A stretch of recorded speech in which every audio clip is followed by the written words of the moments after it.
여러분, 우리는 8월이 되면 독립의 역사와 일본과의 관계를 다시 한번 생각하게 됩니다. 그 이유는 가해자의 사과와 피해자의 용서가 분명하게 정리되지 않아서입니다.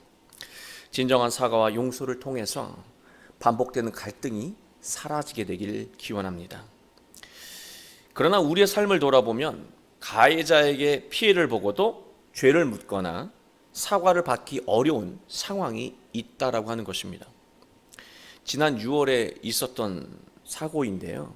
부산 사상구에서 50대 남성이 9층에서 떨어졌습니다. 지나가던 80대 노인과 부딪혀서 두 사람이 모두 숨지는 안타까운 일이 있었습니다. 경찰은 이 사건을 어떻게 정리를 했냐면 가해자가 숨졌기 때문에 공소권이 없어졌다는 거예요. 그래서 가해자에게 죄를 더 이상 물을 수도 없고 보상도 요청할 수 없다고 판단했습니다. 80대 노인과 그 가족은 기초수급 대상자였습니다. 다쳤을 때 병원에 가잖아요. 그 모든 비용을 이 유가족들이 그대로 안아야 되는 상황이었고, 무엇보다 사랑하는 부모의 이 죽음을 통해서 마음의 상처를 입어야 했습니다. 너무나 안타까운 상황이죠. 저는 이런 사건이 또 있는지 한번 조사를 해보았습니다. 그런데 상황이 비슷한데요, 결론이 다르게 난 사건이 있었습니다. 그게 2016년 5월에 광주에서 일어난 사건인데, 한 젊은이가 공무원 시험을 준비하다가 너무 자꾸 낙방을 하니까 낙심해서 아파트에서 투신을 했습니다. 밑에 지나가던 한 가정의 가장과 부딪혀서 둘 다 또 숨지는 일이 있었습니다. 그런데 이때는 경찰이 죽은 청년에게 과실치사죄를 적용해서 보상을 받을 수 있게 했고, 길에 숨진 그 공무원은 퇴근하는 길이었기 때문에 순직으로 보상을 받을 수 있도록 그 상황을 정리했다고 기록하고 있습니다. 죽은 공무원의 아내는 임신한 상태였고 6살 난 아들을 두고 있었습니다. 그런데 놀라운 일이 있습니다. 투신한 청년의 가족이 이 죽은 공무원 유가족 있잖아요. 그 가족들에게 너무나 미안한 마음을 가지고 위로의 뜻을, 그 보상의 뜻을 전하고 싶어 했습니다. 그때 그 피해자의 아내는 가해자의 가족도, 그 청년의 가족도 지금 너무나 슬픈 상황일 텐데 지금 내가 보상을 받는 것은 적절치 않다고 하면서 거절했다고 그 기사가 지금도 기록되어 있습니다. 피해자의 아내분이 참 대단한 심성을 가진 분이라는 생각을 하게 되었습니다. 어떻게 그런 상황을 있는 그대로 받아들일 수 있고 가해자를 불쌍히 여기는 마음을 가질 수 있었을까? 우리는 자신이 피해를 보면 싸우는 것에 익숙을 해도 용서하고 화해하는 데는 참 미숙하고 어색해하는 사람들이다라는 생각을 해보게 됩니다. 어릴 때 반에서 친구들과 다투면 선생님은 꼭 친구들 앞에 불러 세워서 사과하라고, 악수하라고, 미안하다고 말하라고 그렇게 시키셨습니다. 왜 그렇게 하셨는지 모르지만 꼭 그렇게 하셨어요. 그러면 서로 쳐다보지 않고 인상 쓰면서 억지로 악수를 하고 서로 미안해 그렇게 말을 하고 각자의 자리로 돌아갔던 기억이 있습니다. 우리는 왜 이렇게 용서하는 것이 어려울까요? 그 이유는요, 마음에 상처가 났기 때문입니다. 마음의 상처는 이상한 특성이 있어요. 상처는 분명 다른 사람에게 외부로부터 받은 것인데요, 그 상처가 아물지 못하도록 계속해서 가해하는 것은 외부가 아니라 바로 자기 자신이라는 거예요. 자기 내면에 있는 미움과 분노, 원망의 마음이 상처난 마음이 아물 때쯤 되면 또 공격하고 또 공격해서 마음을 더 아프게 만든다는 사실입니다. 그러나 무엇보다 마음의 상처가 심각한 것은 정중한 사과를 받고 용서를 해도요, 마음의 상처는 쉽게 아물지 않는다는 것입니다. 여러분, 앞에서 사건 2개를 말씀을 드렸잖아요. 사과를 하고 용서를 하고 또 마음을 전해도 죽은 분이 다시 살아납니까? 죽은 분은 다시 살아나지 않아요. 그 상처는 완전히 치유되지 않는다는 사실입니다. 우린 누구나 인생을 살면서 누군가로부터 또 어떤 상황에 의해서 상처를 입는 경우가 있습니다. 또 때로는 우리는 기억조차 나지 않는 상처를 안고 살기도 합니다. 마음의 상처를 방치하면 세상을 바라보는 시선이 왜곡됩니다. 자기의 상처가 있기 때문에 바라보는 관점이 왜곡된다는 거예요. 관점이 왜곡되면 당연히 판단력이 잘못될 수밖에 없고 말도 이상하게 할 수밖에 없어요. 인생은 다 뒤틀리게 되어 있고 늘 상황에 맞지 않는 언행을 하면서 스스로를 불행하게 만든다는 것이죠. 오늘 말씀은 잊을 수 없는 마음의 상처를 입었지만 오히려 마음의 상처를 위대한 인생의 출발점으로 삼은 인물이 등장합니다. 바로 요셉입니다. 오늘 말씀을 통해서 기억나는 상처뿐만이 아니라 기억조차 나지 않는 내면의 깊은 상처까지도 치유하고 하나님이 원하시는 복된 인생을 살아가게 되실 주님의 이름으로 축원합니다. 야곱은 레아와 라헬 그리고 2명의 하녀에게 총 12명의 아들과 1명의 딸을 두었습니다. 야곱은 그 중에 라헬을 가장 사랑했습니다. 라헬에게서 2명의 아들을 낳잖아요. 요셉과 베냐민입니다. 야곱은 여러 자녀 중에서 이 둘을 특별히 편애했습니다. 그 편애를 바라보는 다른 자녀들은 그 아버지 야곱의 행동 때문에 마음에 씻을 수 없는 상처를 입었습니다. 이 형제들의 마음의 상처는 왜곡된 시선을 갖게 만들었습니다. 두 형제를 제외한 다른 형제들은 모두 요셉을 미워했습니다. 결국 사달이 일어났습니다. 요셉이 형제들에게 자신이 꾼 꿈을 철없이 이야기하면서부터였습니다.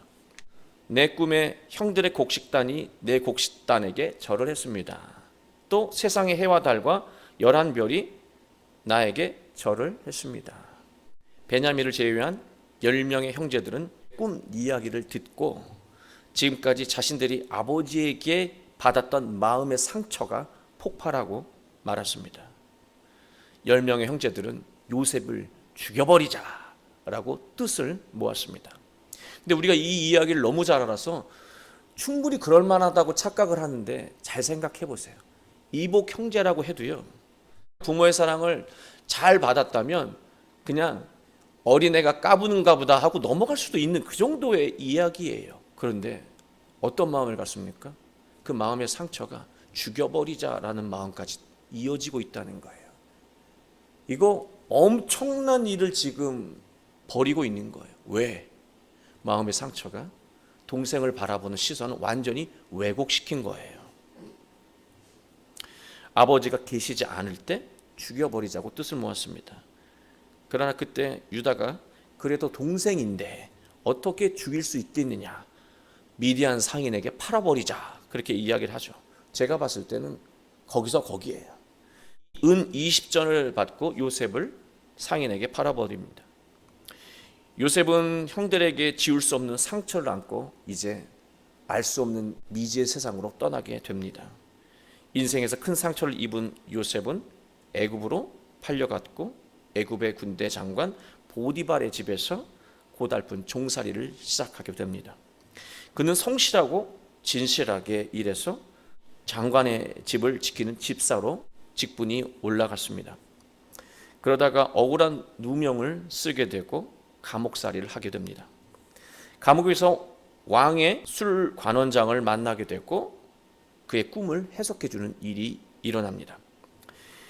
요셉의 해몽대로 술 관원장은 다시 감옥에서 나와 왕궁으로 복직을 했고 요셉은 자신을 기억해달라는 말로 부탁을 했습니다. 그러나 술 관원장은 요셉을 금세 잊었고 2년이라는 세월이 흘러버렸습니다. 그러던 어느 날 바로왕은 자신의 꿈 때문에 번민을 하게 돼요. 그 순간에 술 관원장은 감옥에서 만났던 요셉이 떠올랐습니다. 요셉은 왕의 부름을 받고 왕의 꿈을 해석하게 됩니다. 세상에 7년 기근이 이제 곧 다가오는데 풍년이 들었을 때 미리 준비해 놓아야 그때 어려움을 피할 수 있는 꿈입니다 라고 그 꿈을 해몽합니다. 왕은 그의 총명함과 미래를 바라보는 식견에 감탄하죠. 그래서 왕은 요셉을 애굽의 경제를 다스리는 총리에 임명하게 됩니다. 그리고 요셉의 해몽대로 7년 대풍년이 지나고요, 곧바로 정말로 믿기지 않는 흉년 7년이 시작되었습니다. 그러나 미리 준비해낸 어떤 양식들이 있었기 때문에 재난을 극복할 수가 있었습니다. 이때 애굽 주변의 모든 중동 사람들이 애굽을 통해서 식량을 얻게 되죠. 성경의 관점으로 보면 당시 중동은 세상의 전부잖아요. 그럼 중동을 먹여 살렸다라고 하는 것은 요셉의 지혜와 판단력으로 인해서 세상을 구원한 것과 똑같은 거예요. 이미 요셉의 삶을 통해서 장차 오실 예수님이 어떤 분이신지를 우리가 엿볼 수 있는 대목이기도 하다라고 하는 것입니다. 이때의 나이가요, 예수님이 사역을 시작했을 때의 나이 30세에 불과합니다. 이 어린 청년이 세상을 구원했어요. 하나님이 주신 지혜와 판단력으로. 창세기에 나오는 요셉이라는 이름을 들으면 여러분 어떤 생각이 가장 먼저 떠오르십니까? 제게 떠오른 요셉의 이미지는요, 나쁜 게 없어요. 철없었다? 그거 어릴 때잖아요. 그것을 가지고 그의 인생을 판단한다는 것은 너무 옹졸한 판단이에요. 어릴 때는 무슨 말을 못합니까? 성장하고 어른이 된 다음에 사람들과 어떤 관계를 맺으며 살았냐가 중요한 것 아닙니까? 그리고 자신이 처한 환경마다 어떻게 대처했는지가 중요하잖아요. 그 사람의 인물을 평가할 때. 요셉은 흠이 없어요. 흠을 찾아볼 수가 없어요. 요셉을 생각하면 하나님에 대한 믿음이 떠오르고요, 정직함이 떠오르고, 신의가 떠오르고요, 인내심이 떠오릅니다. 그리고 지혜가 떠오르고, 효성이 떠오르죠. 그리고 깊은 우애를 떠오르게 됩니다. 그리고 용서의 마음을 우리는 떠오르게 된다는 것이죠. 좋은 것을 다 갖다 대도 어색하지 않은 인물이 바로 요셉이라고 하는 사람입니다. 그래서 우리는 요셉을 통해서 많은 은혜를 받지 못해요. 너무나 거리감을 느끼는 위대한 인생을 살았기 때문에 이 좀 공감대가 있어야 나도 저렇게 할 수 있겠다라는 마음을 갖겠는데, 뭐 이 사람은 어릴 때 말실수 한번 한 거 빼놓고는 그 다음부터는 너무나 완벽한 인생을 살았기 때문에 사실은 은혜가 되지 않아요. 어떻게 저렇게 살 수 있을까? 나는 너무 힘들겠다. 그런 생각을 하게 되죠. 그러나 요셉에게도 연약함이 있었다라고 하는 거예요. 그 위대해 보이는 요셉에게도 우리와 비슷한 연약함이 있었다라고 하는 사실입니다. 요셉이 자녀의 이름을 짓는 것을 보면 알 수가 있습니다. 그도 마음의 상처를 입은 연약한 사람이었음을 자녀의 이름을 짓는 것을 보며 알 수 있다라고 하는 거예요. 그게 무슨 말이냐면 성경에는 쓰여 있지 않지만요, 요셉이 큰 아들의 이름을 뭐라고 지었습니까? 오늘 본문을 보면 므낫세라고 지었어요. 므낫세라고 하는 이름의 뜻은 한마디로 잊었다라고 하는 뜻입니다. 얼마나 많은 고난을 겪어요. 억울한 일들을 겪습니까? 그 일들을 모두 잊었다. 그러나 무엇보다 아버지 집에서 있었던 모든 일들을 잊었다. 뒤에 나오는 일이 진짜 중요한 거거든요. 그걸 잊었다라고 자녀 이름을 지었다라고 하는 거예요. 그 자녀 이름을 짓는 것을 보면 요셉은 세월이 흘렀어도 여전히 형들에게 버림받았던 것에 대한 상처를 잊지 못하고 있었던 것입니다. 말 그대로 과거 일을 깨끗이 잊어서 아들의 이름을 므낫세 잊었다라고 지은 것이 아니에요. 살면서 과거의 상처가 끊임없이 올라왔기 때문에 그 이름을 지었다라고 하는 거예요.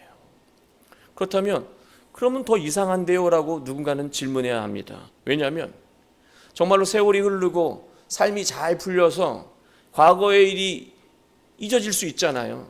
그런데 자녀의 이름을 부를 때, 므낫세의 이름을 부를 때 나는 아버지의 집에서 있었던 일을 잊었다라고 한다면 잊었던 그 과거의 상처가 다시 떠오를 것 같아요. 오히려 잊은 건 잊은 대로 그냥 넘어가야 되는데 자녀의 이름을 부르면서 잊었다야 오거라, 잊었다야 밥 먹자, 잊었다야 뭐하니 라고 한다면 계속해서 므낫세의 이름을 부르면서 아버지 집에서 있었던 상처, 그게 계속 떠오르지 않겠습니까? 그럼 오히려 이름을 잘못 지은 게 아닐까 하는 생각이 들을 수 있습니다. 그러나 그렇지 않아요. 매일같이 상처가 떠오르기 때문에 하나님이 주신 자녀의 이름을 통해서 잊으려고 노력했다라고 하는 거예요. 사람의 이름 안에는 누구나 바람이 담겨 있습니다. 제 이름을 부모님이 지으셨을 때는 제 이름대로, 그 좋은 의미대로 인생이 잘 되길 바라는 마음으로 이름을 짓죠. 부모의 바람이 담겨 있는 거예요. 요셉의 바람은요, 있는 거예요. 잊어서 잊은 게 아니라 잊고 싶어서 그 바람을 자녀의 이름에 담은 것입니다. 51절, 52절을 보면 큰아들은 므낫세, 둘째 아들은 에브라임, 번성하다라는 이름을 지었는데 모두가 다 하나님과 관계된 이름인 것을 우리가 알 수가 있습니다. 동시에 요셉은 과거에 입은 마음의 상처에 계속해서 시달렸음을 우리가 방금 말씀드린 대로 알 수 있고, 마음의 상처가 떠오를 때마다 치열하게 노력을 해야 하는, 하나님을 찾아야 하는 그런 연약한 존재였음을 알 수 있는 거예요. 하나님은 마음의 상처가 떠오르고 마음의 분노가 가득할 때마다 사랑하는 므낫세의 이름을 계속해서 부르면서 잊으라고 말씀하신 거예요. 하나님의 뜻은 잊는 것으로 끝나지 않습니다. 상처를 잊으면서도 사랑하는 므낫세를 대하듯이 상처를 준 형제들을 사랑으로 용서하게 하신 거예요. 저는 오늘 말씀을 묵상할 때 하나님 저에게 깨달음을 주셨습니다. 요셉은 므낫세의 이름을 부르면서 비로소 과거의 상처를 치유하게 된 것이고, 아버지의 편애 때문에 마음에 상처를 입었을 형들의 마음을 비로소 헤아리게 된 거예요. 내 철없는 말이 형들에게 씻을 수 없는 상처를 가중시켰겠구나 라는 마음을 갖게 된 거죠. 형들의 그 어리석은 행동을 요셉은 비로소 성년이 되어서 불쌍히 여길 수 있게 된 거예요. 큰아들의 이름을 짓고 그 이름을 부르며 하나님에게 더욱더 가까이 가며 형들을 이해할 수 있었고 용서할 수 있게 된 것입니다. 비로소 미움과 원망의 대상이었던 형제들을 용서할 수 있게 된 거예요. 하나님은 요셉에게 매일매일 잊으라고 말씀하신 거예요. 매일매일 용서하라고 말씀하신 거예요. 네가 형들을 용서하고 사랑해야 하는 이유는 바로 요셉 너 자신을 위해서야. 마음의 상처를 치유하는 길은 가해자를 불쌍히 여기고 상황을 정확하게 이해하는 것에서 시작됩니다. 마음의 상처는 이해와 하나님의 사랑으로만 치유될 수 있다라고 하는 거예요. 요셉은 매일매일 므낫세의 이름을 부르면서 마음의 상처를 치유했습니다.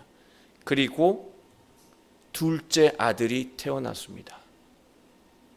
저는 큰 아들이 태어나고 이름을 지은 다음에 둘째 아들이 태어나고 둘째 아들의 이름을 짓는 게 엄청난 스토리라고 저는 말씀을 드리고 싶어요. 큰 아들이 태어났을 때 그 기간이 얼마만큼인지 모르겠지만 둘째 아들이 태어나는 과정까지 큰 아들의 이름을 얼마나 많이 불렀겠어요. 용서하고 사랑하고 잊으려고. 그 과정을 겪고 난 다음에 둘째 아들이 태어나잖아요. 둘째 아들이 무엇입니까? 하나님의 은혜로 번성했다는 거예요. 비로소 그 과정, 마음의 상처가 완전히 치유된 그 이후부터 진정으로 외적인 번성뿐만이 아니라 내적인 번성까지도, 그 충만함까지도 요셉은 이루었다라고 하는 것을 우리는 그 자녀의 이름을 짓는 것을 통해서 알 수가 있다라고 하는 것입니다. 42장은 말합니다. 요셉은 다른 사람들처럼 양식을 구하러 온 형제들과 마주하게 되죠. 8절을 보면 요셉은 그의 형들을 알아보았으나 그들은 요셉을 알아보지 못하더라. 형들은 애굽의 총리가 된 요셉을 알아보지 못하고 동생에게 그대로 절을 했습니다. 결국 요셉의 꿈처럼 그대로 모든 일들이 이루어진 거예요. 요셉이 왜 형들을 말없이 용서하면서 마지막 이야기를 해피엔딩으로 이끌어갈 수 있었을까? 어떻게 이런 저력이 그에게 있을 수 있었을까? 수없는 억울한 상황 속에 놓이면서도 늘 돌파해 나갈 수 있었을까? 모든 사람들에게 사랑받고 존경받을 수 있었을까? 과연 그의 힘과 저력은 어떻게 이루어질 수 있었던 것일까? 그게요, 오늘 8절 말씀 이 상황을 통해서 저는 깨닫게 되었어요. 요셉은 알아보았으나 형들은 요셉을 알아보지 못하고 절하였다. 이 말씀을 묵상하면서 예수님의 말씀이 떠올랐어요. 마가복음 4장 30절부터 32절 말씀, 여러분이 잘 아시는 겨자씨의 비유입니다. 작은 겨자씨, 볼품없는 겨자씨. 그러나 그 겨자씨가 땅에 심기우면 뿌리를 내리고 가지와 줄기를 내서 나무가 됩니다. 작은 겨자씨는 바로 힘없고 약한 어린 요셉이었죠. 니까짓게 그렇게 대단하게 커서 우리가 너한테 절한다고 그렇게 우습게 여길 그런 연약한 존재였습니다. 그러나 그 작은 씨앗이 땅에 심겨지니까 나무가 됐어요. 씨가 생명력을 발휘하는 곳은 땅이잖아요. 상처 입은 연약한 작은 존재가 생명력을 발휘하는 곳은 바로 하나님입니다. 하나님과 함께하는 곳이에요. 하나님과 함께하는 자녀는요, 성장한다는 거예요. 모든 어려움과 위기를 돌파하고 더욱더 풍성한 번성하는 인생으로 나아갈 수 있게 된다라고 하는 것입니다. 요셉은요, 여러분 잘 아시듯이 어떤 상황 속에도 환경과 상황을 원망하지 않았고요, 언제나 하나님과 함께 했습니다. 그 씨앗은 자라서 나무가 되었습니다. 나무가 자라니까 새가 나뭇가지에 앉아서 쉽니다. 그게 전부예요. 여러분, 새와 씨는 먹고 먹히는 원수의 관계입니다. 그러나 씨가 성장해서 나무가 되니까요, 씨는 원수인 새를 알아보는데 새는 이 작은 씨앗을 알아보지 못합니다. 그 씨앗이 나무가 된 줄 알지 못해요. 그래서 자신이 예전에 잡아먹으려고 했던 그 존재 나무까지 앉아서 쉰다라고 하는 것입니다. 나무가 그 새를 수용한다는 거예요. 어린 요셉이 하나님의 품에서 자라난 위대한 인물이 되니까요, 원수 같은 형들이 불쌍하게 여겨진 거예요. 그리고 용서할 수 있었고 자기 능력으로 품을 수 있게 된 것입니다. 결국 요셉은 이 과정을 통해서 여러분이 잘 아시는 대로 아버지야 가족들을 구원했습니다. 그리고 모든 것을 세상 속에서 다 이루어도 해결되지 않았던 그 마음의 상처를 완전히 회복하고 치유하고 복된 인생을 마감할 수 있었습니다. 사랑하는 성도 여러분, 예수님이 말씀하신 겨자씨의 비유는요, 천국의 비유예요. 믿고 원망스러운 존재를 품을 수 있을 때 비로소 그 인생에, 그 가정에 천국이 깃든다라고 하는 거예요. 결국 용서는 용서받아야 하는 사람을 위해서 하는 것이 아니라 용서해야 하는 사람을 위해서 하는 것이라고 하는 말씀입니다. 이해와 용서, 하나님의 사랑으로 우리의 마음을 가득 채울 때 마음 깊은 곳에 있는 상처가 비로소 치유된다라고 하는 것입니다. 상처가 치유되잖아요. 세상을 바라보는 눈이 회복돼요. 우리가 왜 계속해서 똑같은 실수와 잘못을 저지르며 사는 줄 아십니까? 나도 모르는 마음의 상처 때문이에요. 나도 모르는 마음의 상처가 내 눈을 왜곡시켰기 때문에 그렇습니다. 열등감으로 세상을 보게 만들고, 위축된 마음으로 상황을 보게 만들고, 미움으로 모든 일을 보게 만들고, 그 왜곡된 시선 때문에 우리가 불행하게 살아가는 거예요. 그 왜곡된 시선은 마음의 상처에서 나타난다는 것이죠. 그 마음의 상처를 치유하는 것은 오직 하나님과 함께할 때, 하나님과 함께할 때, 늘 예수님을 뒤따라가고 예수님의 마음을 내 마음속에 깊이 되새길 때 기억에 나는 상처도 치유되지만 기억조차 나지 않는 내면의 깊은 마음의 상처, 그 모든 것까지도 치유된다라고 하는 말씀입니다. 우리의 눈이 회복이 되면 성령님께서 보여주시는 것들을 온전히 감지할 수 있고 판단할 수 있게 됩니다. 지혜가 생겨난다는 거예요. 성령님께서 판단하시는 대로 주시는 지혜대로 산다면 그 인생은 복될 수밖에 없는 것입니다. 여러분, 요셉의 이름의 뜻은 더하다라고 하는 뜻입니다. 플러스 인생이라고 하는 뜻이에요. 마이너스 인생이 아니라 플러스 인생이라고 하는 뜻이에요. 언제 플러스 인생이 되는가? 요셉처럼 늘 하나님의 마음과 예수님의 말씀을 묵상하고 그 길에서 벗어나지 않으려고 노력하는 자, 있어야 할 곳에 항상 머무는 자, 그에게 하나님 계속해서 그 인생 속에 더하신다라고 하는 것입니다. 우리는 모두 마음의 상처를 갖고 있습니다. 알지 못하는 상처도, 기억도 나지 않는 상처도 마음에 있다라고 하는 거예요. 그러나 우리가 요셉처럼 우리의 마음이 늘 하나님과 함께하고 예수님과 동행한다면 우리는 마음의 모든 상처를 치유하고 회복하며 복된 인생을 살아갈 수 있게 될 것입니다. 우리 모두 늘 하나님과 동행하며 감동적인 인생, 더해지는 인생, 승리하는 인생을 살아가게 되시길 주 예수 그리스도의 이름으로 축원합니다.